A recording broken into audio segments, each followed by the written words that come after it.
Yo, I have a new video today, and this one is going to be tips as a Zio cleaver. Now I know most people cringe when they hear that word, but for the very few, like 6 people that Zio cleave, this video is for you. So, no, I'm just kidding. But like, for real though, a lot of people when they cleave, they kind of just like there's like a colloquial term for it, cleave brain. They don't really think too much. I mean, I don't really think too much either, but there is still some strategy that goes on. And I feel like right now, you can't really cleave without Zio, so that's why I'm making this video. And even if you don't have a Zio, and you want to get him, and you're trying to cleave without him, maybe you can still learn something from this. But yeah. So I have 10 of these. It'll be a fast video. I have like these 10 tips quickly lined up. And if you didn't know them before, then you learned something new. And if you already knew them, then, I mean, that's awesome. So, let's start with the first one. So, for me, first tip is pre-bans. So right now, if you're cleaving, especially with Zio, you need to pre-ban these 2 units, Belian and ML Landy. So, why Belian? Belian because Zio holds book. You want to put him on book so you can soul burn your other units. And Belian, obviously, we all know she doesn't allow souls, so you should just ban that. And ML Landy because ML Landy is so freaking toxic. Like, you can try to counterpick your absolute hardest against ML Landy, and then just watch her still high roll and then destroy your whole team. Do you want that to happen? Yeah? Then, okay, don't ban ML Landy. No? Then just pre-ban her, you know? I used to pre-ban Ed before Landy came out, but I feel like there's, now in hindsight, in retrospect, I can kind of see some counters to Ed. It's a lot easier to play around Ed than Landy for sure. And same thing with Adin. So, my first tip is I would highly recommend banning these 2. It'll make your life so much easier. So that is the first tip. Now, second tip, we're gonna go to its build. I want to talk about, there's 2 Zio builds that you can do. So here's mine. He's like a mix between damage and effectiveness right now. But typically you kind of want to stay on one side or the other. Like mine's sort of like a hybrid in between.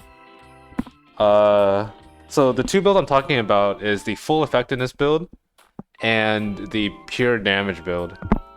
Now, I do not know which one's better. I feel like they both have their places, especially since the meta is so tanky right now. Having a damage Zio is very nice. But at the same time, having effectiveness Zio can obviously like deal with a lot of the high FRS stuff, like Destina, Sage Ball, all that stuff.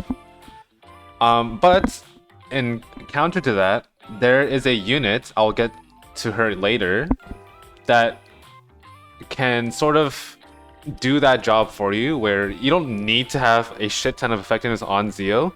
Instead, you can just put all of the effectiveness on this unit right here. So this is my, I guess you can call my other Zio, where she is here to reset units, and Zio is there for the damage. And then he has some effectiveness to deal with, like, in case I really need to strip someone, right? So that's why I feel like you don't need full effectiveness Zio, but then if you are going to do a non-full effectiveness Zio build, then I highly recommend that you should have this Rowana. So she can do that job for you. Otherwise, your Zio won't be, like, he won't be debuffing anything right now. So that is my explanation for that. Also, his speed, he should be around 260, and I would say in the past, especially during Mage Frenzy, you can get away with like 250, but since Mage Frenzy is gone now, you kind of want to have at least 260. I know mine's like 1 speed up, but I mean, whatever, right? 260 will cut 325, so you'll outspeed any openers that are at most 325. Barring no speed RNG, of course. And that'll let you cut pretty much everything. So 260 is the highly recommended speed for him.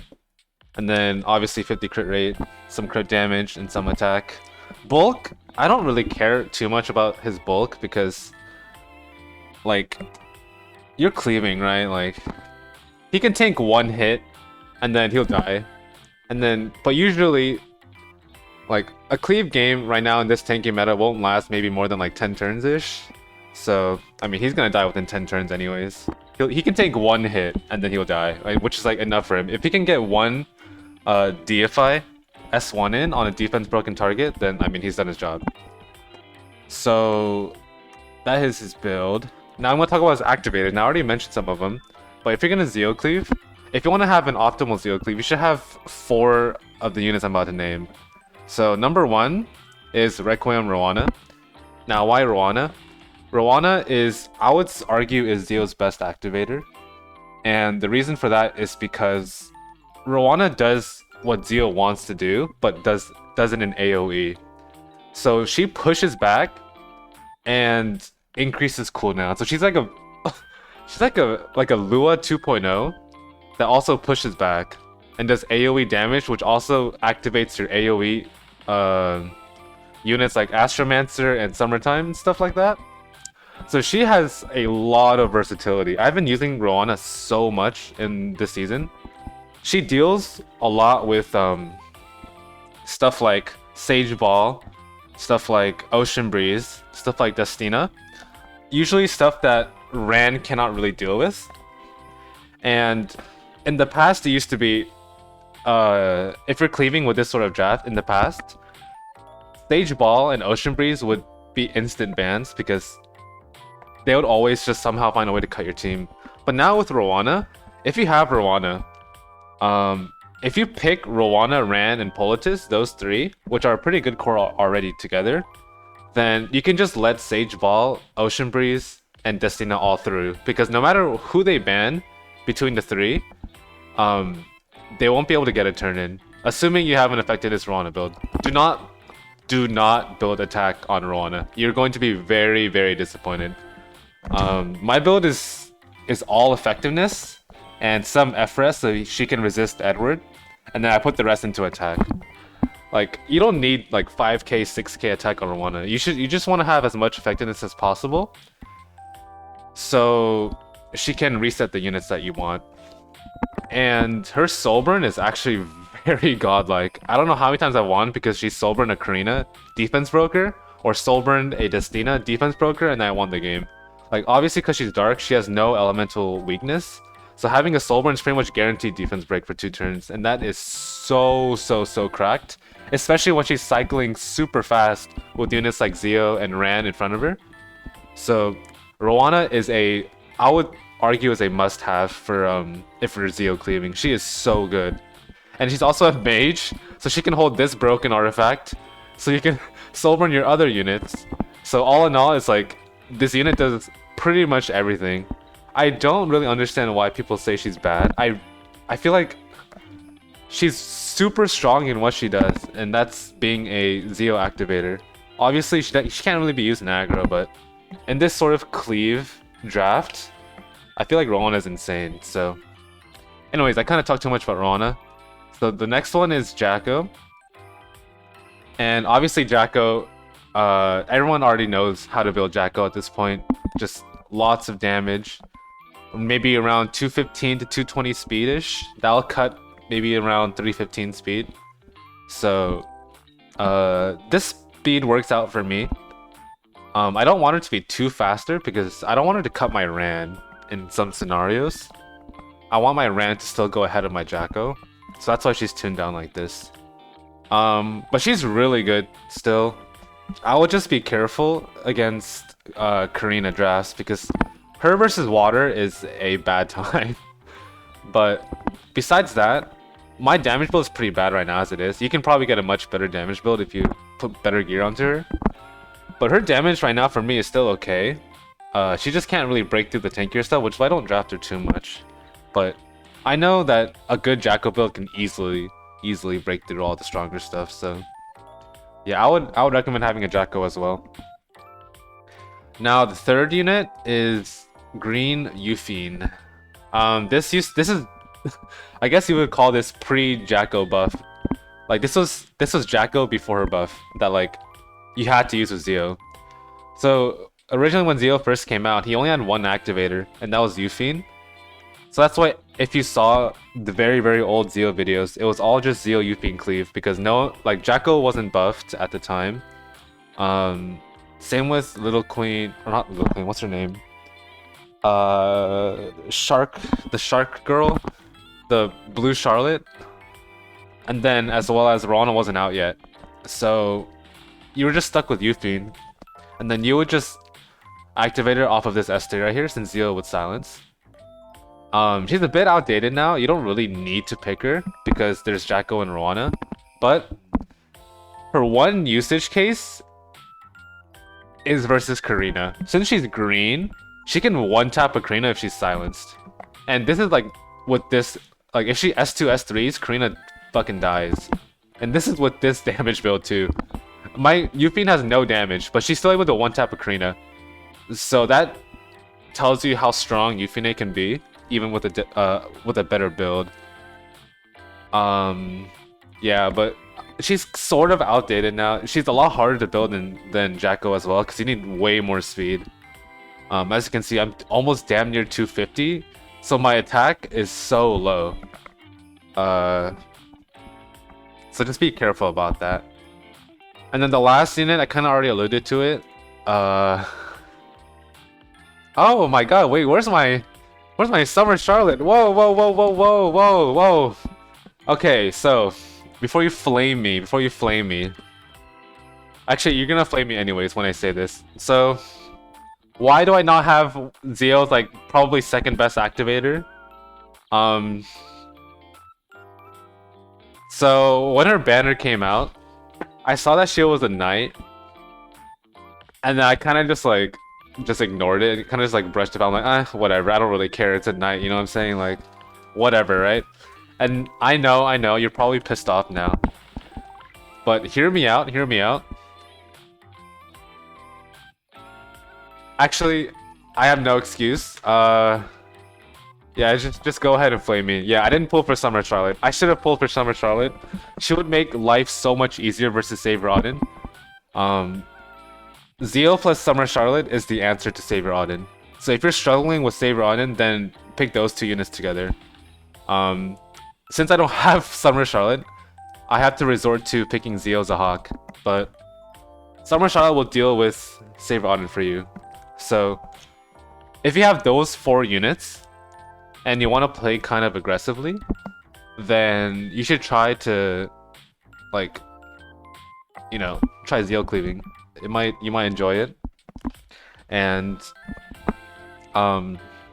you know, cleaving's fun. You know, like fast matches. You know what I'm saying? It's not for everyone, obviously, but I mean, hey, if you're into that stuff, then what can you do, right?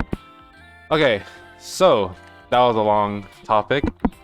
Now we'll talk about what a typical Zio team looks like, or a Zio draft looks like in RTA. What does a Zio draft look like? So, how it looks like is you will always first pick Zio. Zio is just so strong. And you do not want the opponent to take Zio, because if they take Zio, then it's pretty much impossible to cleave them. You're pretty much just forced to take turn 2 at that point, because like they have the initial speed contest now, and like there's no guarantee that you can ban Zio because they still have 4 units to pick, right? So based off of that, you're already on the back foot. So always first pick Zio whenever you have the chance. And after Zio, you want to have 2 cores with both of those cores overlapping. So for example, in this draft here, I guess this is not a good example. Let's go on a different example. Wow, I am brain dead. What am I doing? Where are my cores? What the heck is going on? Hello? Hold on. Wait. There's something here. I promise. Okay, wait. I'm being trolled. Okay. We found one. So, what I mean by a core is 2 units that can activate off of each other, and then you have another 2 units that can activate off of each other. So in this case, I have Zio Rowana, and I also have Ransaria. So no matter who they ban, I will get 1 core through, and that 1 core can overlap with the last unit. So for example, in this, if they ban Ran, right, in this example, then my Summertime can still be activated off of Rowana, off of her S3. In return, if they ban Summertime, then my Rowana can activate off of both the Ran or the Zio. I could choose who she gets her speed based off of, right? So you want to have like these sort of overlapping cores in between. So no matter who they ban, you'll be chilling. And then like let's say they ban Zio here. Then well I have Ransaria and I also have Rowana. Rowana can take the turn after Ran. And then Rowana can go and then Summertime will go. So these sort of like overlapping cores that you have can make your draft super strong. Another example can be Zio Rowana, and then you don't even have to go Rand. You can go like Ahmed Kisei, for example, right? Just having these 2 cores that will force your opponent to ban 1, and then your other core will still get through. And then if you draft the perfect core, then those 2 units should be able to diff their entire team, hopefully. So in this case, I had Zio Rowana. Zio Rowana kind of shits on this team.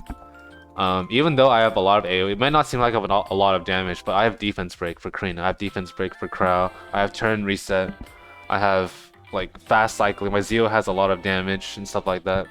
Zio can 1v1 Champ C and all that stuff, so yeah. So that's what how you should draft Zio. Try to have 1 core with Zio and then another core with another speed lead, and then a good activator off of them.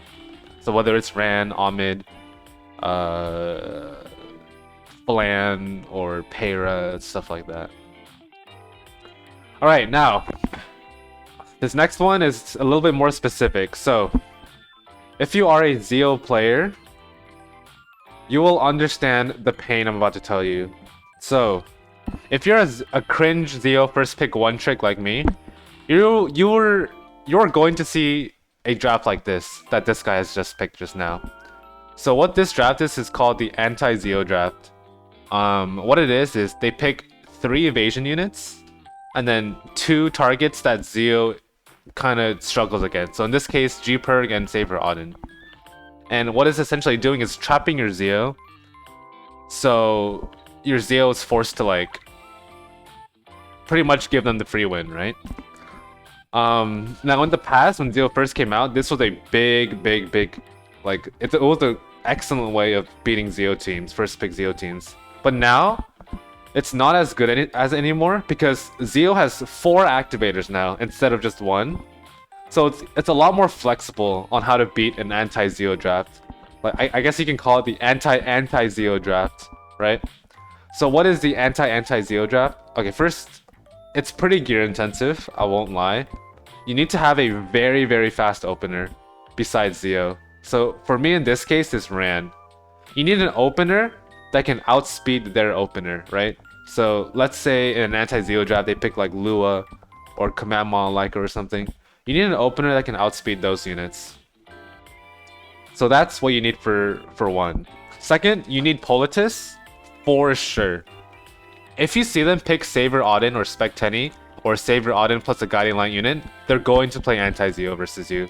You need to recognize that early on. Because if you fuck up and pick something else, then you pretty much lose the draft. You need these 5 units, with the exception of Euphine. Euphine, you can have like a different one.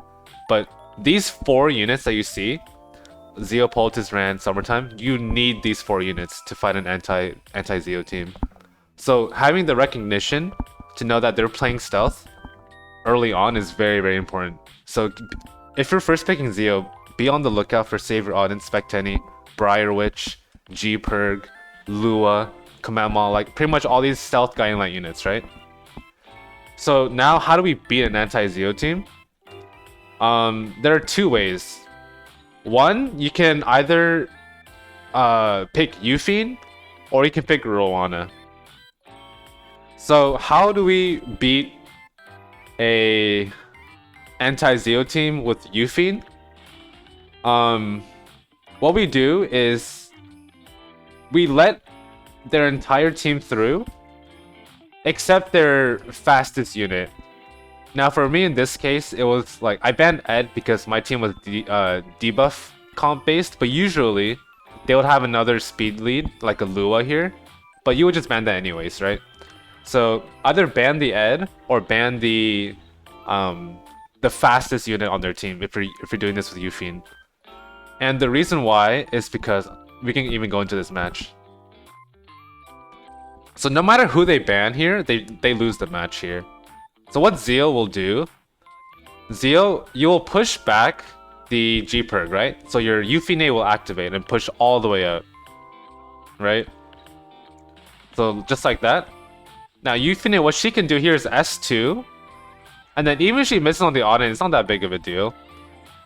And then she pushes it up like that, right? Now here, I kind of made a small misplay. I went for the Adin, but like the right play is going for gpurg here. It didn't matter for me because I ended up killing her anyways. But in this situation, you want to go for the gpurg. And I know you're probably thinking she's gonna push up, right? Because of his passive. But then Euphine's artifact will actually let you boost even further, depending on what level your artifact is.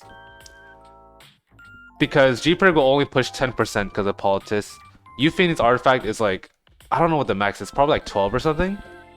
So you can actually push above gpurg's combat readiness. So the correct play would be to S3 gpurg here, and then my summertime would cut the Saber Adin, and then she can bomb her and then bomb everyone, and then everyone dies. But Cleave Brain took over. I S3'd the Adin, right, and I got rewarded for it, so I hit her. But I don't really think it mattered. I think I still would have killed even on a miss. So, I mean, I don't really think it mattered too much. But yeah, that is one way to beat an anti-Zio team with Euphine. Now, the other way to beat an anti-Zio team is with Rowana. The only thing about this is that it won't work if they have immunity. So you'll see it most common on Command Model Alaikas and Bryce area. Be careful of picking Rika and Rowana versus those two units, because those two units typically have immunity. Lua, not really. Felity, not really. And Stenny, not really. So just be wary for that. Now, why does this work? The reason why this works is because with Rowana, let's just imagine this in our head. Zio pushes back the gpurg, right? And then theoretically, their team pushes up like, let's say 10%. Not theoretically, realistically, right? Their team will push up 10%. Even if they push up 10%, they won't be able to cut Rowana, because Rowana's CR push is 100%, and she starts off at like around 20% already. So she's already at like 120% CR. So Rowana will take that next turn. Rowana will S3, push everyone back, reset everyone's cooldown, and then activate summertime all at the same time. So in this scenario, Rowana S3s, she resets Flitty, resets gpurg, resets Lua, doesn't matter, push everyone back, and then summertime activates and it's over. The game's over at that point. Everyone's stealth is gone, everyone's skill reset, everyone's pushed back, right? Rowana's pushback is bigger than gpurg's push up. You have to remember that, right? Because he pushes up by 20, Rowana pushes back by, I think, 30. So you're pushing back by 20%, assuming you land your debuffs, right? So, and then with like the 20 million books we have off of Zio Politis Rowana, Summertime kind of just wins the game after that. So that's how you beat an anti-Zio draft. The only other thing is if you're doing this with Rowana, ban the Saber Adin. You have to ban Saber Adin in this case. Because if if Summertime gets banned, then you're playing to hit the Adin. And that's very, very risky. So always ban the Adin if you're gonna anti-Zio with Rowana. Because you don't care, the other units, they don't have evasion, right? So you don't really care too much. So that's the reasoning for that. And the other unit I want to talk about is Assassin Cartusia. What do you do if they pick Assassin Cartusia? There isn't really a good strategy versus Assassin Cartusia. You just kind of have to get lucky. Because he gives 20% evasion to everyone, right? There's not really a guaranteed way to like 100% win. Just like how you get 15% all the time, right? Like Rowana, she can like miss all of her debuffs and not do jack shit, and then you lose because of that. It's the same thing with Ascat. You just kind of have to get lucky. But the RNG is still in your side. It is 20 versus 80. So, I mean, take it as how you will. Okay, so... Oh my god, it's only half the tips. So, next tip is the fast one. Be careful when you fight people that pick a speed lead plus Karina. If you don't already know that interaction, so let's say you first pick Zio, they pick Ran Karina. What they want you to do is they're trying to bait you into S3ing their Ran, so their Karina can activate off of it. Since Rans are like all pretty much paper, if you S3 a Ran, that's gonna bring them below half and Karina will activate.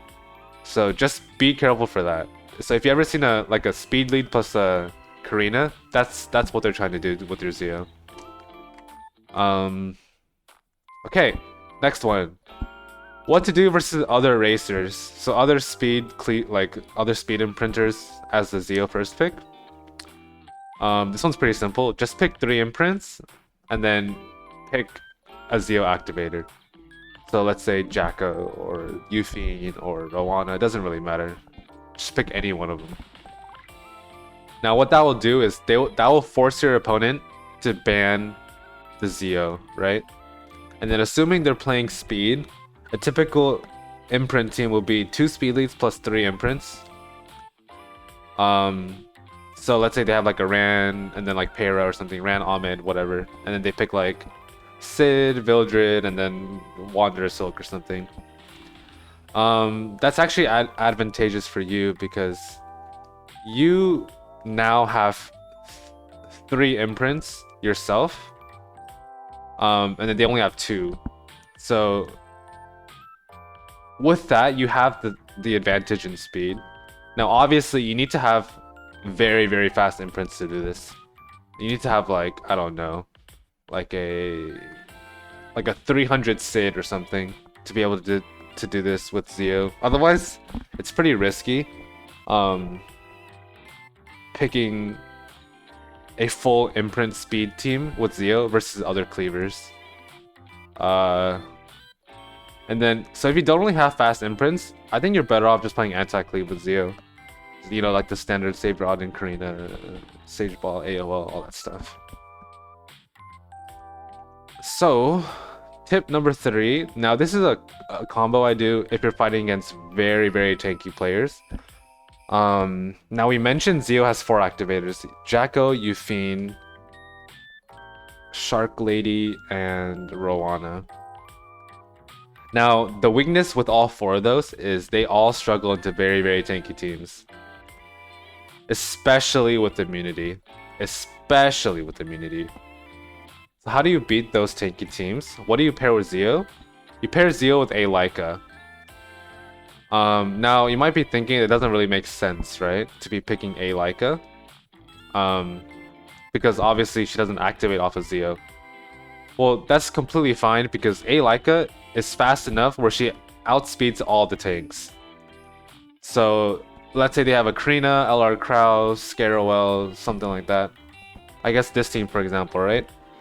Alaika's amazing here because she's outspeeding every single one of these. And she can delete whoever she wants after Zio S3s and after Ran and Rana do all of their things. No one's cutting on this team. So Alaika can be a potential 5th activator. Not really activator, but pair with the Zio. In case they're playing super tanky and you just need damage, then Alaika will be the pair with Zio. Just be careful, you can't do this if they have a Guiding Light speed lead. So just be careful of that. But if they have Conquer Lilius, it's fine. You just push the Conquer Lilius back and Alaika goes. Doesn't really matter, right? So that is that for that one. Now, the next one, don't bring Eternus versus Zio. Please do not bring Eternus versus Zio. This is the second to last tip. And the reason why I say that is because Eternus isn't really... It's not that good versus Zio anymore. Just because he has so many activators now, even if you cut, it doesn't you don't take the turn still. Like, we saw it. That's why Sage Ball and Ocean Breeze, they kind of struggle into Zio now because of Rowana existing. So if you're still picking Eternus into Zio, just be very careful because there are a lot of counters. Zio can just pick an activator off of him, and your Eternus user does nothing. In the past it would work because it would only be with Eufiend, and then if you just ban Eufiend, then obviously they don't have an activator, or what's it called? Eufiends are super hard to build, so sometimes you won't even cut. But now it's just way too hard, especially with Rowana and Jacko just pushing up by 30 and then 100%. Don't pick Eternus versus Zio. Don't do it anymore. So that means no DJB, no Shuna. Who else uses Eternus? Fucking no Inos 2.0, none of that. Do not do it anymore. And the last tip is why Zio is a must-have in Cleave right now. It just boils down to these two prebans, really. Before Landy, every Cleaver's preban would be Belian Zio. Most of the time. Because Zio was the sort of anti-Cleave unit that would destroy Cleave. Because he didn't have any activators, so he wasn't really that good in Cleave. But now he has a lot of activators, now he's godlike in Cleave. But now ML Landy came out, so now we need to ban ML Landy, which means Zio is open for both sides to take. And if you're cleaving, you don't want to fight against the Zio, right? No one wants to fight against the Zio as a cleaver. So you just take the Zio, and then you do the cleave draft of Zio. So that's why having a Zio cleave setup is super important. And also, it's free stats, right? It's free, you don't need to have 6 trillion speed on a Zio. You just have to have enough to outspeed everything else, which is maybe 260. And that's not too bad. You don't need to have a 320 Rand or something like that. So it's pretty, what do you call it? It's not as gear intensive as a Rand cleave would be. But with that being said though, it is still very important to have a second fast opener. Remember, if you're Zio cleaving, you need to have a very fast opener along with Zio. But Zio himself doesn't really need that much speed, so that's the good side. Anyways, that's gonna be it. It was a pretty long video, but I hope you learned something. But yeah, anyways, that's it. Bye.